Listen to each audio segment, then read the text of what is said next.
penjuru tanah air, kami kabarkan informasi dan berita teraktual. Berita Indonesia Live.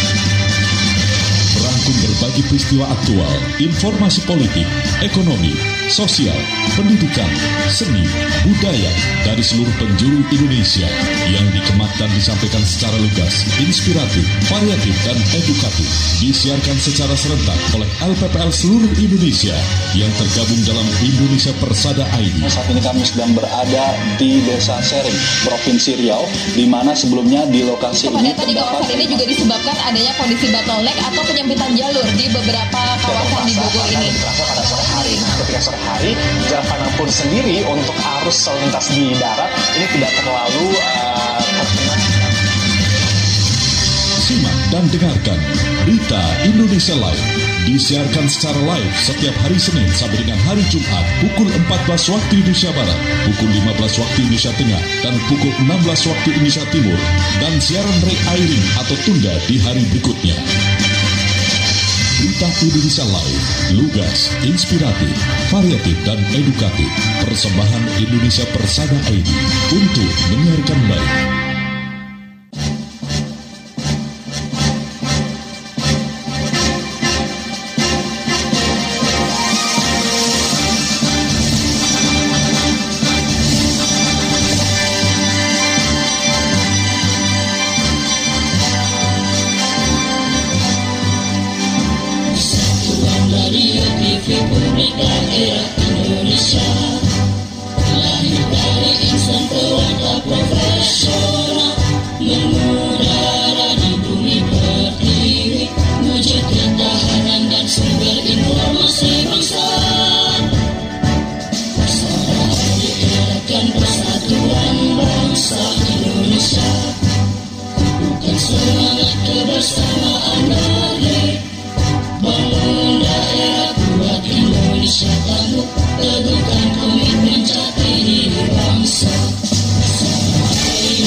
Seluruh Indonesia, Lembaga Penyiaran Publik Lokal, LPPL Indonesia, anggota Indonesia Persada ID. Berita Indonesia Live merangkum berita-berita teraktual dari berbagai daerah di tanah air, ekonomi, politik, pemerintahan, sosial, pariwisata, dan budaya. Bisa Anda simak setiap Senin hingga Jumat jam 9 pagi dan jam 2 sore waktu Indonesia Barat, jam 10 pagi dan jam 5 sore waktu Indonesia Tengah, jam 11 siang dan jam 6 sore waktu Indonesia Timur. Persembahan Persatuan Radio TV Publik Daerah seluruh Indonesia, Indonesia Persada ID, untuk menyiarkan baik. Assalamualaikum warahmatullahi wabarakatuh. Salam jumpa pendengar LPPL Indonesia. Saya Hicira Mina Fitrianti dari LPPL Radio Sasarena FM Kepulauan Mentawai, Sumatera Barat.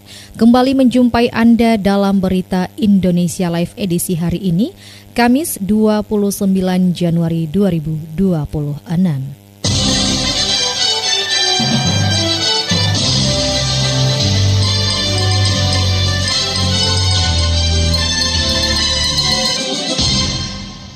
Pendengar LPPL Indonesia, kita awali informasi pertama dari Irama FM Kabupaten Purworejo, Jawa Tengah. Ada reporter Rizky Amelia akan mengabarkan pendirian kantor imigrasi Purworejo resmi ditetapkan, permudah layanan sekaligus dorong peningkatan ekonomi daerah. Silakan Rizky Amelia. Kementerian Imigrasi dan Pemasyarakatan Republik Indonesia resmi menetapkan berdirinya kantor imigrasi Kanim kelas 2 non-TPI atau tempat pemeriksaan imigrasi Purworejo. Hal tersebut ditandai dengan penandatanganan prasasti pembangunan oleh Menteri Imigrasi dan Pemasyarakatan Agus Andrianto, didampingi Bupati Purworejo Yuli Hastuti pada Senin 26 Januari 2026. Penandatanganan tersebut dilaksanakan di Kampus Politeknik Pengayoman Indonesia Tanah Tinggi Kota Tangerang, Banten dalam rangka kegiatan upacara dan tasyakuran memperingati Hari Bakti Imigrasi ke-76 tahun 2026. Total 18 kanim baru di berbagai wilayah di Indonesia diresmikan pada kesempatan tersebut, baik dari kantor imigrasi kelas 1, 2, dan 3. Khusus Jawa Tengah, selain di Purworejo ada 2 kantor imigrasi lain yang juga diresmikan, yaitu Kanim kelas 1 non-TPI Kabupaten Blora dan Kanim non-TPI Tegal. Menteri Impas Republik Indonesia Agus Andrianto dalam sambutannya mengatakan peresmian 18 Kanim merupakan bentuk ekspansi kehadiran negara yang akan memangkas jarak antara birokrasi dan masyarakat. Pihaknya juga ingin memastikan bahwa pelayanan imigrasi tidak lagi menjadi barang yang jauh dan sulit dijangkau. Bupati Purworejo Yuli Hastuti usai acara menyampaikan apresiasi dan menyambut baik hadir kantor imigrasi di Kabupaten Purworejo. Ia berharap langkah sinergi tersebut akan memberikan kemudahan layanan imigrasi kepada masyarakat Purworejo serta meningkatkan pengawasan keimigrasian di wilayah Kabupaten Purworejo. Sebelumnya, atas nama pemerintah daerah, Bupati juga menyampaikan selamat Hari Bakti Imigrasi ke-76 tahun 2026 kepada jajaran Kementerian Impas Republik Indonesia. Ia berharap imigrasi semakin profesional, humanis, dan berintegritas. Sementara itu, PLT Asisten Perekonomian dan Pembangunan Setda Kabupaten Purworejo Suranto yang turut hadir mendampingi Bupati menyampaikan bahwa saat ini sedang dilaksanakan proses hibah aset tanah Pemda yang nantinya akan dijadikan lokasi Kanim kelas 2 non-TPI Purworejo. Suranto menambahkan Kanim Purworejo direncanakan akan dibangun di kawasan Ring Road Selatan depan Rumah Sakit Umum Daerah Cokronegoro. Sembari menunggu proses pembangunan, nantinya operasional Kanim Purworejo sementara akan menggunakan bekas kantor Dinporapar Kabupaten Purworejo dengan skema pinjam pakai. Dengan hadirnya kantor imigrasi di Purworejo, Suranto berharap akan semakin meningkatkan layanan keimigrasian yang diharapkan pula akan turut serta mendorong peningkatan ekonomi daerah. Demikian informasi yang saya sampaikan. Rizky Amelia dari LPPL Radio Irama FM Purworejo melaporkan untuk Berita Indonesia Live. Bupati Kota Baru Muhammad Rusli kunjungi Dirjen Bina Pembangunan Daerah Kemendagri terkait pengelolaan lingkungan hidup dan persampahan. Informasi selengkapnya akan disampaikan Fajri dari LPPL Radio Gema Saijaan Kabupaten Kota Baru, Kalimantan Selatan. Pendengar LPPL Indonesia, Bupati Kota Baru Muhammad Rusli bersama Sekretaris Daerah Eka Safruddin, Kepala Baperinda Rurin Sri Hajanti, Kepala Dinas Lingkungan Hidup Melinda Ratna Agustina, Kepala Dinas PUPR Abdul Hamid, dan pejabat teknis lainnya melakukan kunjungan ke Dirjen Bina Pembangunan Daerah Kemendagri melakukan audien terkait peningkatan kualitas pengelolaan lingkungan hidup dan persampahan daerah pada Rabu 28 Januari 2026 di Jakarta. Dalam audien tersebut, Bupati Kota Baru Muhammad Rusli menegaskan kesiapan Kabupaten Kota Baru untuk menjalankan program LSDP, yang mana inisiatif Kemendagri yang didukung Bank Dunia dengan fokus pada pengelolaan sampah terpadu dari hulu ke hilir, dengan mengusung konsep Zero Waste, yang mana menyiapkan dokumen DED, pembangunan TPST, dan landfill di Desa Sidomulyo, Kecamatan Kelumpang Hulu. Bupati Muhammad Rusli juga berharap melalui program ini nantinya sampah tidak lagi menjadi beban, melainkan diolah menjadi produk bernilai ekonomi seperti pupuk kompas, pakan ternak, dan produk turunan lainnya. Demikian Fajri LPPL Radio Gema Saijaan FM Kabupaten Kota Baru Kalimantan Selatan untuk Berita Indonesia Live. Pendengar LPPL Indonesia, Musrenbang tingkat kecamatan tahun 2026. Wakil Bupati Muara Enim tekankan semua usulan harus berdampak nyata bagi masyarakat.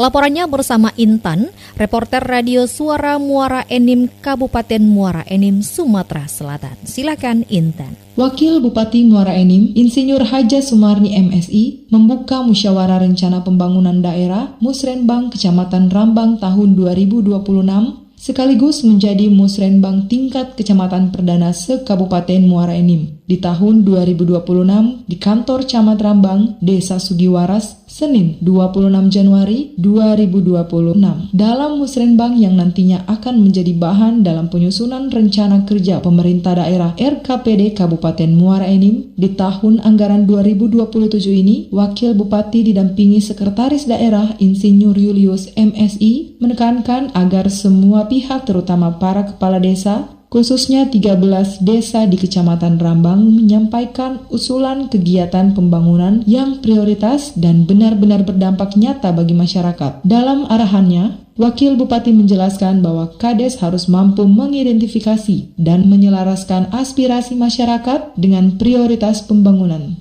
Apalagi menurutnya dengan keterbatasan anggaran akibat efisiensi dan banyaknya jumlah wilayah pemerintahan desa maupun kecamatan di Kabupaten Muara Enim, maka para Kades harus selektif sehingga nantinya tim verifikasi RKPD maupun TAPD dapat menyetujui usulan karena dinilai layak sebagai kebutuhan yang penting bagi masyarakat desa secara berkelanjutan. Wakil Bupati yang juga didampingi Kepala Bapeda Kabupaten Muara Enim, Dr. Andus Haji Emran Tabrani MSI menegaskan bahwa musrenbang di kecamatan ini merupakan forum strategis dalam menyelaraskan aspirasi masyarakat dengan arahan kebijakan pembangunan daerah, khususnya 20 program strategis pemerintah Kabupaten Muara Enim sesuai visi Muara Enim bangkit, rakyat sejahtera, maju, dan berkelanjutan, membara. Wakil Bupati berharap musrenbang yang digelar di 22 kecamatan se-Kabupaten Muara Enim dapat dirumuskan dengan baik, sehingga berkualitas sebagai dasar penyusunan RKPD Kabupaten Muara Enim di tahun anggaran 2027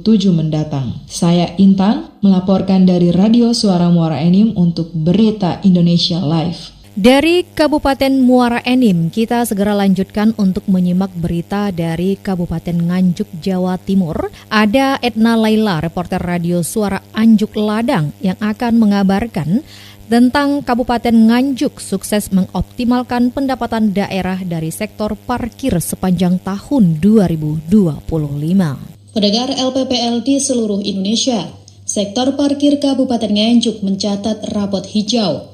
Sepanjang tahun 2025, pendapatan asli daerah atau PAD dari sektor ini berhasil menembus angka 8,96 miliar rupiah.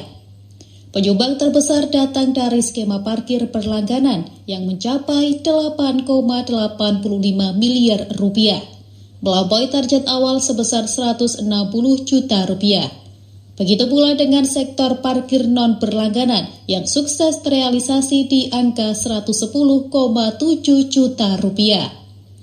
Meski melampaui target, Kabid Lalu Lintas di Sub Nganjuk Hermawan mengakui adanya tantangan di lapangan. Kerusakan jalan di kawasan Kuyangan berdampak pada menurunnya aktivitas parkir truk yang selama ini menjadi salah satu penopang pendapatan.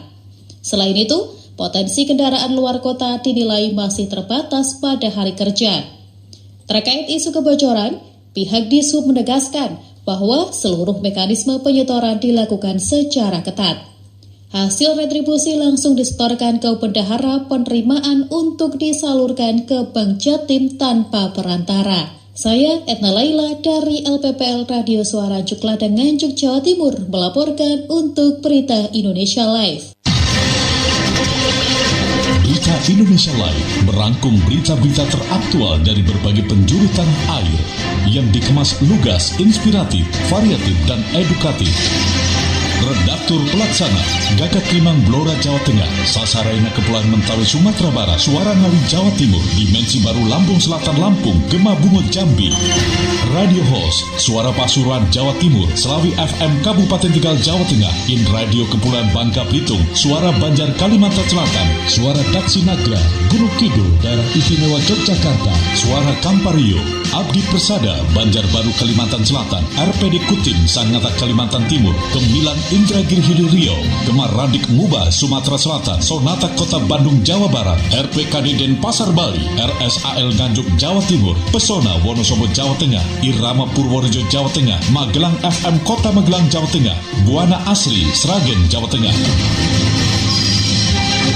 Magetan Indah Jawa Timur, Sebayu Kota Tegal Jawa Tengah, Gemasai Jaan Kota Baru Kalimantan Selatan, Giri Suara Wonogiri Jawa Tengah, Batara Barito Utara Kalimantan Tengah, Lansek Manik Si Junjung Sumatera Barat, Gemilang Kabupaten Magelang Jawa Tengah, Maros Sulawesi Selatan, Tangerang Radio Banten, Sawah Lunto FM Sumatera Barat, Suara Pacitan Jawa Timur, Mahardika Bondowoso Jawa Timur, Basemah Pagar Alam Sumatera Selatan, Suara Kota Mataram Nusa Tenggara Barat, Langkiso Pesel Sumatera Barat, Gema Sudirman Purbalingga Jawa Tengah, Luhak Nantuo Tanah Datar Sumatera Barat, Tuntung Pandang Tala Kalimantan Selatan, Suara Tabalong Kalimantan Selatan, Kanjuruhan Kabupaten Malang Jawa Timur, Radio In Kebumen Jawa Tengah, Ngada Nusa Tenggara Timur,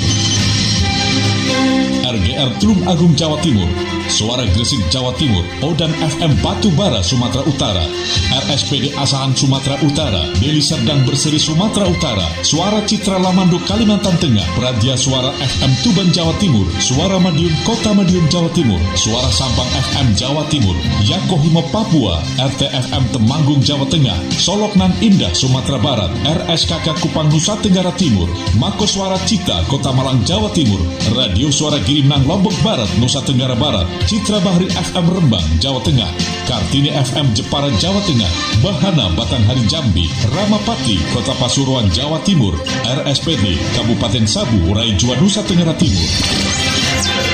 Indonesia Persada ID untuk menyiarkan baik. Pendengar LPPL Indonesia, terima kasih Anda masih bersama kami untuk menyimak rangkaian informasi terkini pada Berita Indonesia Live. Sesaat lagi kita akan simak wawancara singkat reporter Martina Daudau bersama Kepala Bidang Aplikasi Informatika dan Persandian Dinas Kominfo Kabupaten Kepulauan Mentawai, Samuel Haratwasiswono, yang akan mengupas topik tentang aspirasi masyarakat terkait laporan pada aplikasi Spanlapor dalam program Persada ID Talks. Persada ID Talks.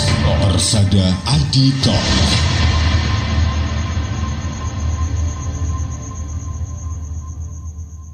Baik pendengar LPPL Indonesia, saat ini saya bersama Bapak Samuel Haratwasiswono, Kepala Bidang Aplikasi Informatika dan Persandian Dinas Kominfo Kabupaten Kepulauan Mentawai. Selamat sore Bapak. Selamat sore. Ya baik Pak, terkait dengan tema kita tentang aspirasi masyarakat terkait laporan pada aplikasi SP4N Lapor. Sejauh ini bagaimana perkembangan penggunaan aplikasi SP4N Lapor di Kabupaten Kepulauan Mentawai dan jenis laporan apa saja yang paling banyak masuk? Baik, terima kasih.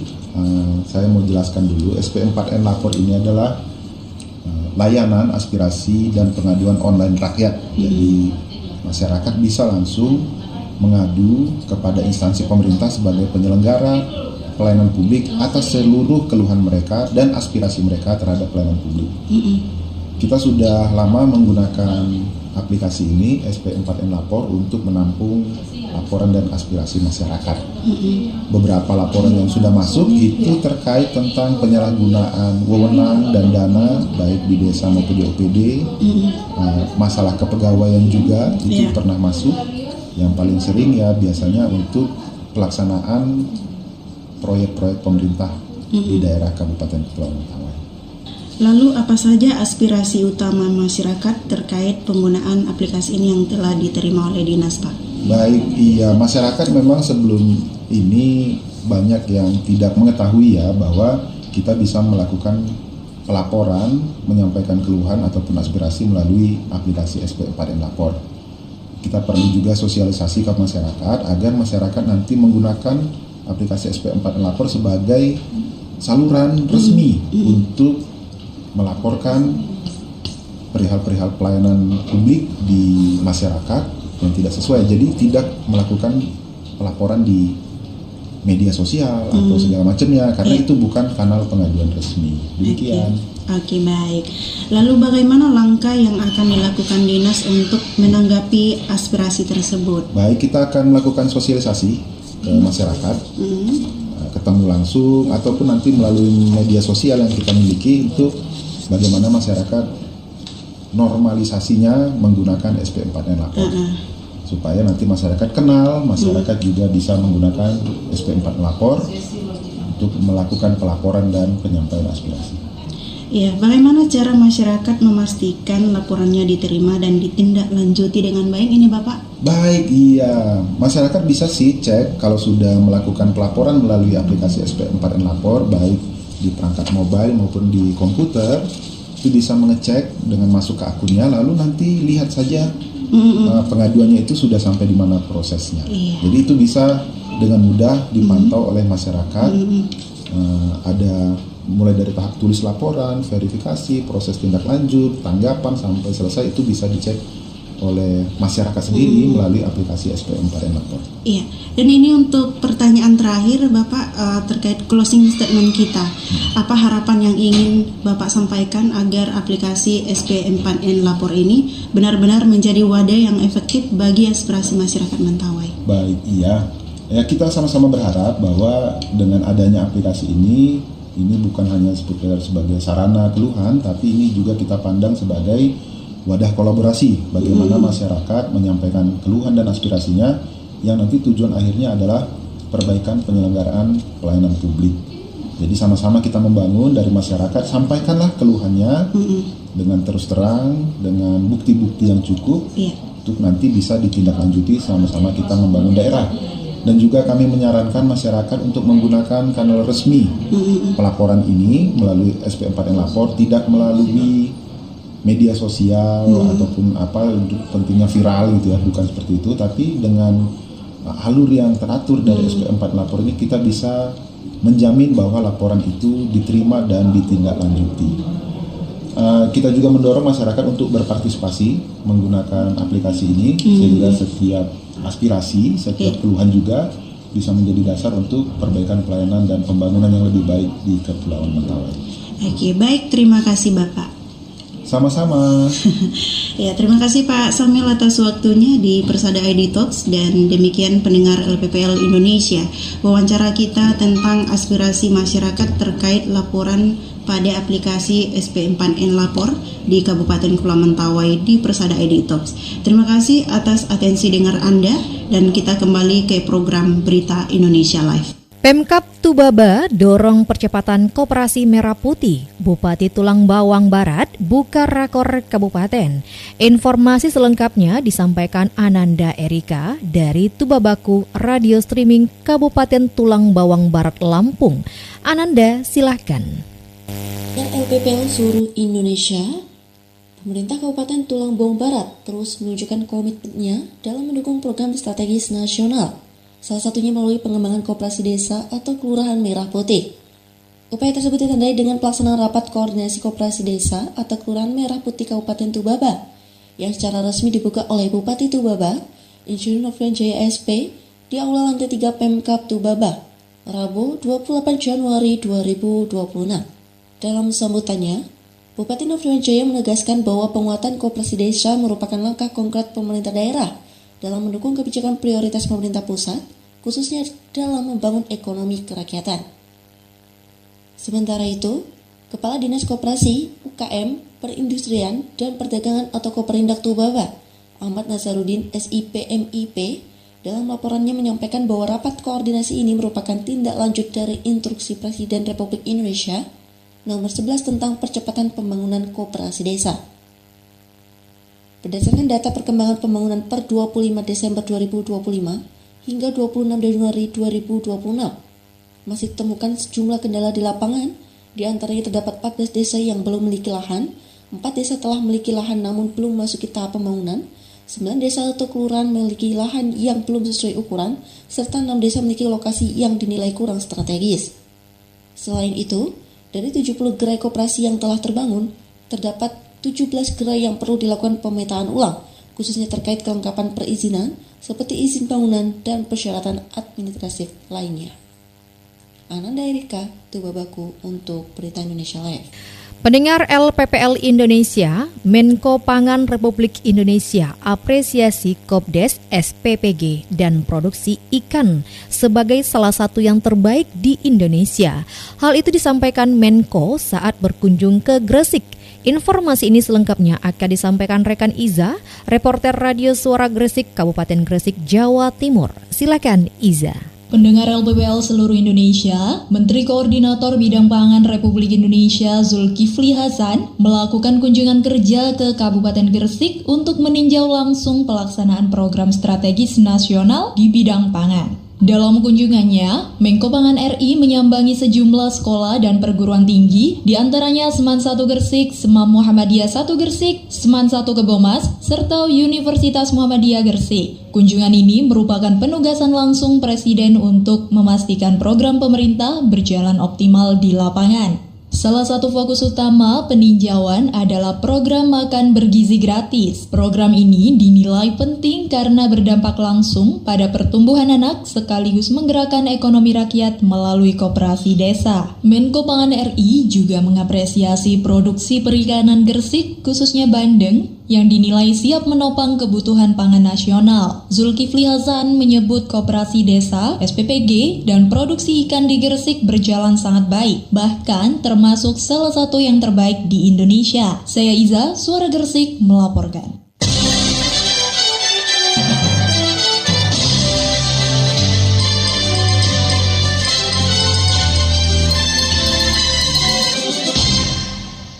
Pendengar LPPL Indonesia, kita berada di sesi ketiga pada Berita Indonesia Live edisi hari ini.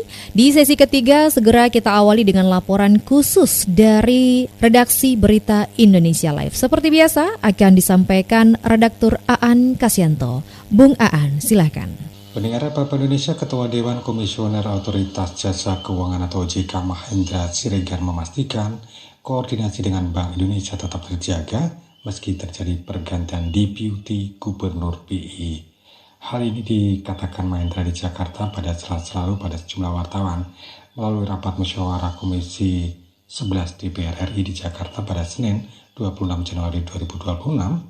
Wamenkeu Thomas Jiwandono terpilih sebagai Deputi Gubernur BI menggantikan Juda Agung yang mengundurkan diri pada 13 Januari 2026 lalu. Juda sebelumnya menjabat Deputi Gubernur BI yang bertanggung jawab atas sektor perbankan. Meskipun demikian, ia mengaku bahwa pihaknya belum menerima informasi mengenai sektor yang akan menjadi tanggung jawab Thomas. Ia mengatakan bahwa pembagian tugas tersebut merupakan kewenangan Gubernur BI, Peri Warjio, dan para anggota Dewan Gubernur BI. Terkait jabatan Juda sebagai anggota Dewan Komisioner OJK ex officio dan BI, Mahendra mengungkapkan dengan mundurnya Juda sebagai Deputi Gubernur BI, maka ia juga tidak lagi menjabat sebagai ex officio OJK. Ia mengatakan pihaknya kini tengah menunggu penunjukan ex officio baru dari BI. Rapat paripurna DPR RI menyetujui Thomas Jiwandono sebagai Deputi Gubernur Bank Indonesia periode 2026-2031 dalam sidang paripurna di Kompleks Parlemen Jakarta. Laporan khusus redaksi Angkasyanto untuk Berita Indonesia Live. Pendengar, Menteri PU Republik Indonesia Dodi Hanggodo tinjau progres pembangunan Jalan Lembah Anai. Informasi ini selengkapnya akan dilaporkan rekan Oji, reporter Radio Luhak Nantuo Tanah Datar. Silakan Oji. Baik, terima kasih pendengar LPPL seluruh Indonesia. Menteri PU RI Dodi Hanggodo bersama Wakil Ketua Komisi 6 DPR RI Andre Rosiade didampingi Gubernur Sumatera Barat Maildi Ansarullah dan Bupati Tanah Datar Eka Putra tinjau langsung progres pengerjaan jalan arteri Lembah Anai Rabu 28 Januari 2026. Pada kesempatan itu, Menteri Hanggodo juga menyampaikan bahwa proyek pengerjaan jalan arteri Lembah Anai akan terus dikebut pengerjaannya dan ditargetkan pada bulan Juli 2026 sudah selesai. Sementara untuk mengantisipasi bencana alam serupa yang mengakibatkan putusnya jalan tersebut, Menteri Hanggodo menyampaikan akan segera menyelesaikan pembangunan jalan tol Sicincin Bukit Tinggi. Setelah meninjau pengerjaan jalan Lembah Anai, Menteri Hanggodo dan rombongan juga meninjau kondisi jalan di Pasar Kota Baru. Hal ini terkait dengan usulan pemerintah Kabupaten Tanah Datar untuk membangun jalan alternatif untuk mengurai kemacetan di wilayah ini yang sudah berlangsung belasan tahun, namun sampai hari ini belum ada solusinya. Sementara itu, Bupati Eka Putra menyampaikan ucapan terima kasih kepada Menteri PU RI yang sudah datang langsung ke Tanah Datar dan berharap dengan kehadiran Menteri PU RI, tentunya pembangunan infrastruktur bisa segera terselesaikan. Sementara terkait dengan jalan alternatif untuk mengurai kemacetan di Pasar Kota Baru, Bupati Eka Putra juga menyampaikan bahwa saat ini pemerintah daerah sudah membuka jalan baru, namun luasnya cuma 2 3,5 meter. Baik pendengar, demikian Oji Linggani LPPL Radio Luhak Nantuo 102,5 FM Kabupaten Tanah Datar Provinsi Sumatera Barat melaporkan untuk Berita Indonesia Live. Bupati Pacitan lantik pejabat pimpinan tinggi Pratama Administrator dan Pengawasan. Kita simak informasi selengkapnya bersama Dea Maharani dari Radio Suara Pacitan, Kabupaten Pacitan, Jawa Timur. Dea, silakan laporannya. Bupati Pacitan Indrata Nurbayu Aji kembali melantik pejabat lingkup pemerintah Kabupaten Pacitan. Sebanyak 79 pejabat diambil sumpahnya terdiri dari jabatan tinggi Pratama, jabatan administrator, dan pengawas. Pelantikan sendiri berlangsung di Pendopo Kabupaten Pacitan pada Kamis malam. Usai pelantikan, Bupati Pacitan Indrata Nurbayu Aji memberikan ucapan selamat kepada pejabat terlantik dan berpesan agar segera beradaptasi dengan lingkungan kerja yang baru. Di antara nama pejabat yang dilantik antara lain Muhammad Gusnul Fauzi yang sebelumnya menjabat Sekretaris Badan Perencanaan Pembangunan Daerah dan Penelitian Pembangunan, Bapeda Litbang, kini dipercaya menjabat Asisten Pemerintahan dan Kesejahteraan Rakyat Setda Pacitan. Nama lainnya, Yudo Tri Kuncoro, Sekretaris Dinas Pekerjaan Umum dan Penataan Ruang, PUPR, dilantik dalam jabatan baru sebagai Asisten Perekonomian dan Pembangunan. Sementara itu, Camat Arjosari Didik Dermawan mendapat amanah baru sebagai staf ahli Bupati Bidang Sosial Kemasyarakatan dan Sumber Daya Manusia. Camat Pacitan Sugiem kini menjabat Kepala Dinas Pemberdayaan Masyarakat dan Desa. Camat Ngedirojo Nanang Hadiwaryono dipercaya sebagai Kepala Dinas Perikanan, sedangkan Muhammad Ali Mustafa yang sebelumnya menjabat Kepala Bagian Perekonomian Setda Pacitan ditunjuk sebagai Kepala Dinas Koperasi, Usaha Mikro dan Perindustrian. Selain melantik pejabat tinggi, Pratama Bupati Pacitan juga melantik pejabat struktural lainnya, meliputi 10 camat, kepala bidang, kepala seksi, kepala subbagian, serta sejumlah pejabat struktural lainnya di lingkungan Pemkab Pacitan.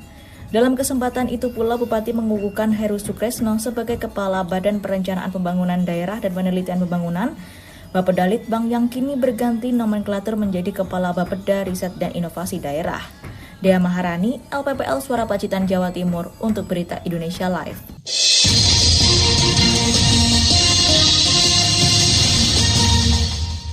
Pendengar LPPL Indonesia, Pemkab Tabalong dan Ombudsman Republik Indonesia tanda tangani perjanjian kerjasama wujudkan layanan publik berkualitas. Laporan selengkapnya segera dihantarkan rekan Rina Rapitasari, reporter Radio Suara Tabalong, Kabupaten Tabalong, Kalimantan Selatan. Baik, terima kasih pendengar LPPL Indonesia. Pemerintah Kabupaten Tabalong menandatangani naskah perjanjian kerjasama dengan Ombudsman Republik Indonesia sebagai upaya memperkuat peningkatan kualitas pelayanan publik kepada masyarakat. Penandatanganan naskah kerjasama antara Ombudsman Republik Indonesia dengan pemerintah Kabupaten Tabalong digelar pada Selasa 27 Januari 2026 di Gedung Ombudsman Republik Indonesia, Jakarta Selatan. Kerjasama ditandatangani langsung oleh Ketua Ombudsman Republik Indonesia Muhammad Najih bersama Bupati Tabalong Muhammad Nuripani sebagai bentuk komitmen dalam mencegah maladministrasi sekaligus meningkatkan mutu pelayanan publik di Kabupaten Tabalong. Dalam sambutannya, Muhammad Najih menuturkan kerjasama ini merupakan langkah untuk memperkuat kolaborasi antara ombudsman dan pemerintah daerah, terutama dalam penyelesaian pengaduan masyarakat, serta upaya pencegahan maladministrasi.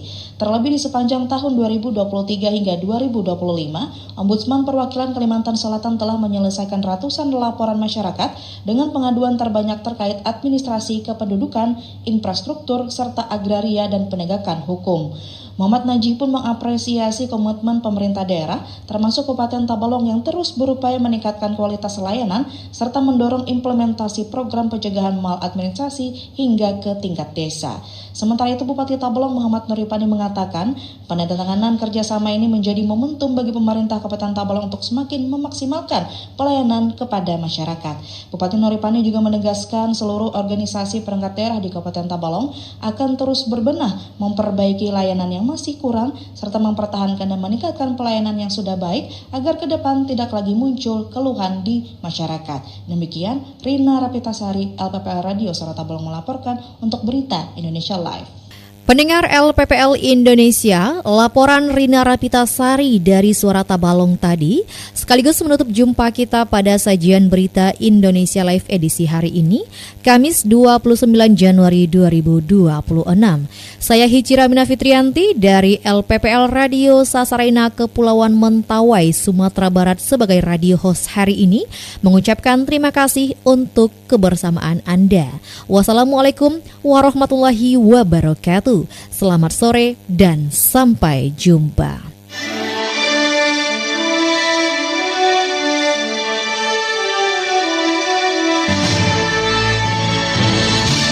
Baru saja Anda ikuti berita Indonesia Live disiarkan serentak oleh jejaring radio publik daerah seluruh Indonesia, Lembaga Penyiaran Publik Lokal, LPPL Indonesia, anggota Indonesia Persada ID. Berita Indonesia Live, lugas, inspiratif, variatif, edukatif. Persembahan Persatuan Radio TV Publik Daerah seluruh Indonesia, Indonesia Persada ID, untuk menyiarkan baik.